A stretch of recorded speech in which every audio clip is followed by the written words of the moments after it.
മണ്ണിൻ്റെ നെഞ്ചിലേക്ക് വേരാഴ്ത്തി ആകാശത്തേക്ക് തല ഉയർത്തി നിൽക്കുന്ന നിശബ്ദ തപസ്വി.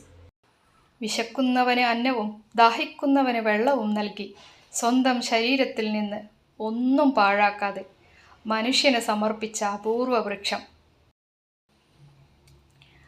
അതിൻ്റെ ആത്മാവായ തേങ്ങ. അങ്ങനെയൊരു മഹാത്മാവിനെ പുറത്തെടുത്ത് രണ്ടായി കീറുമ്പോൾ കാണുന്ന വെളുത്ത ദേഹം ചിരകിപ്പൊടിച്ച് ചട്ടിയിലിട്ട് നിറം മങ്ങാതെ വറുത്ത് പിന്നെ വെണ്ണയും മിൽക്ക് മെയ്ഡും ചേർത്ത് കുഴച്ച് ഉരുളകളാക്കി വെക്കുന്നു. ഇനി ഇതിൻ്റെ അടുത്ത സ്റ്റെപ്പിലേക്ക്.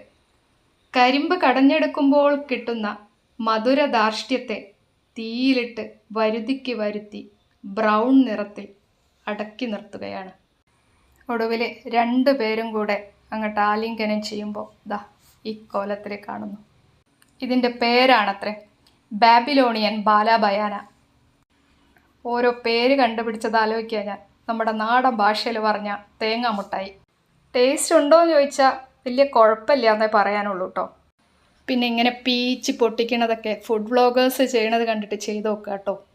ഒരു കുട്ടികളെ പോലുള്ള ഒരു കൗതുകം. മിഠായി കാണുമ്പോൾ നമുക്കൊന്ന് പൊട്ടിച്ച് വെക്കാൻ തോന്നുമല്ലോ, അതാണ്.